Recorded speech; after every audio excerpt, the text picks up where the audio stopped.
Bonsoir à tout le monde. Ce soir, je suis content d'être invité par Marie-Line. Et c'est la première fois que je participe à une conférence de débat. Et sans le vouloir, Marie-Line et Madame Chailloux, je suis bien content de vous donner ma vision de la réincarnation, c'est-à-dire pour nous le retour à la vie.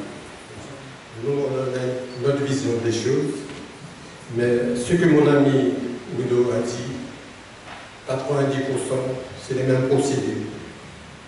Et c'est pourquoi je ne serai pas long, et vous pouvez me poser des questions, et je vais vous donner les définitions par rapport à l'amérindien.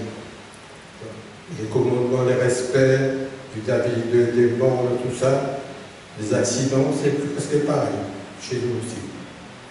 Mais je vais vous donner la réincarnation.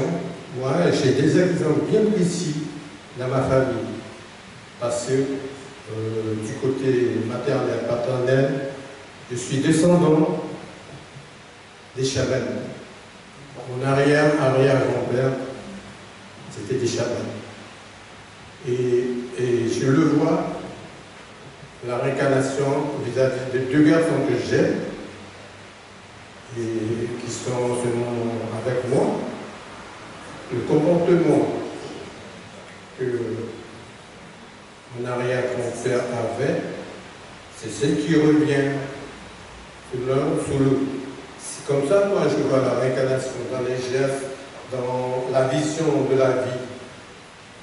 Et cette vision, c'est son grand-père, défunt papa, avant de partir dans l'au-delà, a fait tout un testament aux deux garçons.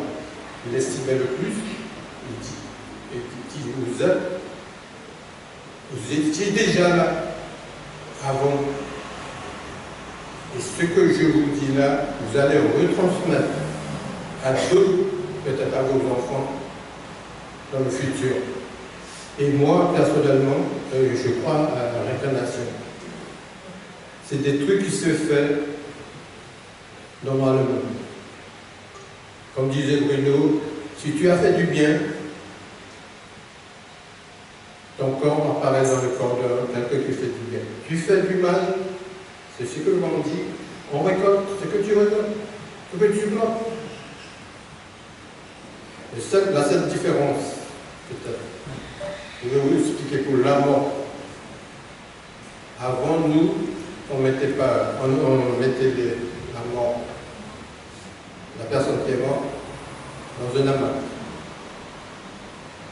On l'enterrait dans son cas, dans le cabane, avec tous les respects qu'on avait, comme disait Bruno, respect de la femme, du comportement des enfants, tout. Par exemple, je vois chez les créoles, on mange la soupe, juste à côté du cercueil. Chez nous, on ne fait pas ça. Et c'est pourquoi il y a beaucoup de, comme on dit, les diarrhées, les mal au ventre.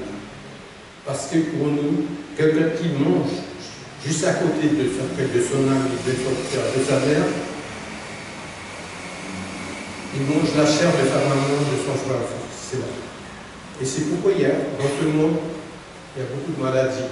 On reste, tout peuple doit se respecter, que ce soit les Bouchiniers, les Créoles, les Blancs, les Chinois, doivent respecter leur coutume. Si nos enfants, si nous ne respectons pas ça, c'est nous qui cherchons les maladies. Et on n'arrive pas à soigner ce genre de maladies parce qu'on ne fait confiance à la médecine occidentale. Comme disait Bruno, moi j'ai eu des examens à soigner des enfants malades ici. Le seul truc, je vous dis, si tu crois à ce que ton ami qui veut te dire, ça va marcher, mais si tu ne crois pas, ça ne marche pas. Moi j'ai eu chez mon père. Quand j'ai dit au médecin c'est un cancer, Et ça faisait 2 ans que mon père allait. Il n'a jamais su que c'était un cancer. C'est pourquoi, avant de critiquer, il faut savoir écouter l'autre pour que la communication passe et l'échange. Agresser quelqu'un sur un propos banal, c'est pas bon. Ça ne va pas nous amener à quelque chose. Là, comme je disais à Mme Chailloux, c'est un petit, il a fait quelque chose. C'est à nous de l'aider pour. Peut-être qu'il va corriger après. Nous ne parlons pas des trucs de religion. Moi, je vais vous dire, j'ai grandi chez les curés de force. De force. Beaucoup de gens connaissent l'histoire des enfants en Australie, la souffrance. Et je suis sûr parmi vous, c'était la belle vie pour vous. Nous, on souffrait. On était interdits de prier dans notre langue, chez les curés, chez les bonnes sœurs. Et maintenant, quand je vois qu'on utilise la Bible, que ce soit dans les religions, pour guérir quelqu'un, nous, on croit vrai à terre. C'est vrai, il y a un esprit en qui il faut toujours faire confiance. Et c'est celui qui nous permet d'avancer et de revenir à la vie dans un autre monde. C'est pourquoi je vous dis, je ne serai pas long, c'est les mêmes procédés avec mon ami Bruno, les mêmes techniques, les mêmes procédés. Comme ils disent toujours, c'est vous, les Amérindiens, qui nous avez aidés quand on a fait le marronnage. C'est pourquoi on est toujours solidaires. Et c'est pourquoi ce qu'ils nous ont montré beaucoup de choses. Nous, les échanges secrets. Peut-être que vous voyez ça dans les constructions, les échanges. Sur le marronnier, les gens qui ont fait le marronnier. Tout chez nous, c'est la même technique, les mêmes procédés. Je vous remercie.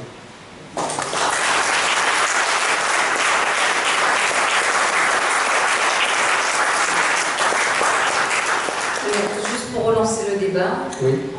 Chez les Amérindiens, alors la réincarnation, c'est combien de fois? Enfin, comment ça se passe réellement? La réincarnation, c'est pas fait en soi. Pour nous, ça revient sur un enfant, sur un enfant, soit dans la famille, en général pas forcément, par exemple dans ma famille, ça doit être dans la famille de mon frère, mes soeurs, mais sur une autre forme de présence.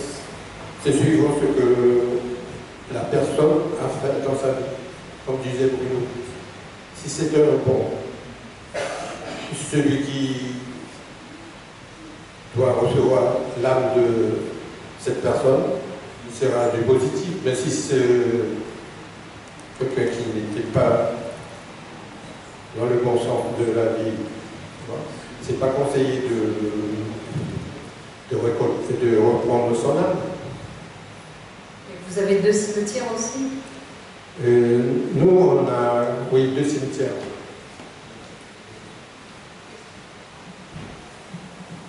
Bonsoir, monsieur.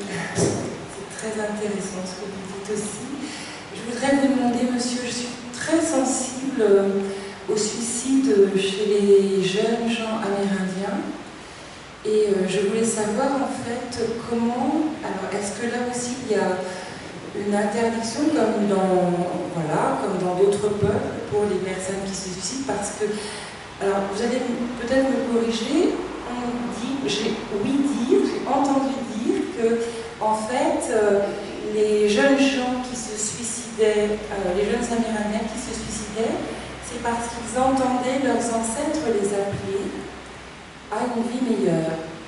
Alors, est-ce que c'est peut-être une erreur, hein, peut-être que j'ai mal compris, est-ce que c'est vrai? Et donc, je voudrais savoir ce qu'il advient des suicidés. C'est une erreur. Les suicides chez les jeunes, ça provient soit des jeunes qui sont sur le littoral, qui étaient dégoûtés des comportements de l'administration, de l'éducation, de la population qui les rejette. Moi, j'ai eu des exemples comme ça, en allant faire des papiers dans les inscriptions au lycée, on se fait rejeter. Quand ils choisissent une filière, c'est pas pour l'amérindien, excusez-moi de vous dire ça. C'est ça le gros problème. Et en envoyant des gens soi-disant spécialistes, on n'arrivera jamais. C'est à nous, nous-mêmes, de faire le travail en tant qu'Amérindien. C'est vrai, ça fait mal. Ça fait mal. Et un truc qui fait plus mal encore, les médias font des publicités. Pourtant, chaque jour, même tout à l'heure, dans mon quartier, un coup de fusil, un mort. Rien sur les médias. Je sais, c'est une façon de détruire l'Amérindien aussi.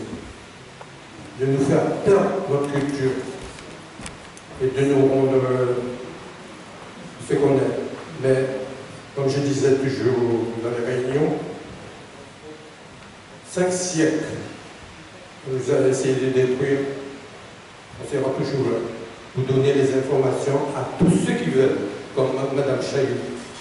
Moi, je dis à Mme Chailloux, je serai toujours disponible si vous voulez plus d'informations après ce débat conférence. Merci.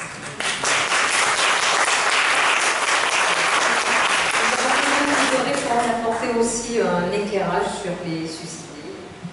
Merci. Bien, je voulais répondre un peu à la dame qui a posé la question concernant le suicide.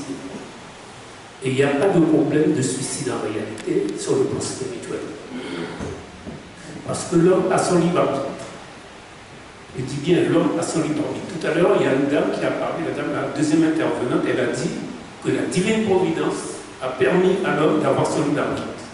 Elle l'a dit, pas dans les termes que je le dis, mais elle l'a dit. Et tout homme, toute créature humaine a son libre arbitre. Ce qui veut dire, quand on parle de réincarnation, vous êtes une âme réincarnée. Vous avez le pouvoir et le droit de décider de la durée de votre vie. Au-delà de la décision du plan divin.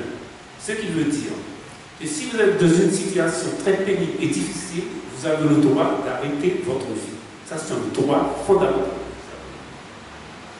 C'est vrai, maintenant, dans les considérations religieuses, on parle de péché, on parle de ci, on parle de ça. Si bien je me souviens quand j'étais jeune, quelqu'un qui a tenté à sa vie, s'il sortait de sa tentative de suicide, on le mettait en prison. Parce que le principe des lois était basé sur la religion. Ce qui veut dire, à partir du moment qu'on étend à une vie, on doit être puni pour cela. Ça, c'est fait en Guyane. Je parle parce que je suis guyanais, j'ai connu ça ici. Si bien que des personnes qui avaient essayé de se suicider, à leur sortie de suicide, bien sûr, elles sont restées vivantes, on les a jugées et on les a mis en prison. C'est une aberration. Vous avez le droit. Alors maintenant, je dis, c'est vrai, si vous allez susciter quelqu'un, vous mettez en prison, c'est normal, parce que vous intervenez sur un autre plan. Mais sur le plan qui vous concerne personnellement, je le dis, il n'y a pas de péché. Il n'y a pas de problème. Vous avez votre libre arbitre. Vous faites ce que vous voulez de votre vie. D'accord? Je vais peut-être intervenir plus tard pour parler sur le sujet de la réincarnation, parce que c'est vrai, on parle facilement de la réincarnation. Mais c'est un sujet très complexe. Oui. Très complexe. Ce n'est pas une chose qui se fait comme ça. C'est très complexe et c'est quelque chose à discuter sérieusement pour bien comprendre les rouages. Ça ne se fait pas comme ça en bruit et puis un esprit vient et puis vous êtes réincarné le lendemain. Ça ne se passe pas comme ça, monsieur. C'est vraiment la réincarnation de l'individu. Ça demande beaucoup de réflexion, beaucoup de discussions, beaucoup d'échanges avec d'autres personnes. Absolument. Avant la réincarnation de l'individu, ça peut prendre des années, ça peut prendre des siècles, ça peut prendre un millénaire. Je vous le dis. Moi, je suis un exemple. Il Il y a plein de personnes réincarnées que nous avons peut-être croisées dans le passé et même dans le présent. Je peux prendre un exemple rapidement. Le comte de Saint-Germain, que les Européens connaissent bien, peut-être que les Guyanais se connaissent, on a entendu parler. Nostradamus, Léonard de Vinci, Amadeus et Gozan, et encore bien d'autres. Le maître Moria, le maître Poutouni, qui est une des réincarnations de Saint-Paul. Les choses ne se font pas aussi simplement comme ça, monsieur Lalo. Le sujet est très, très délicat et complexe. Excusez-moi, c'est juste une question de ma part.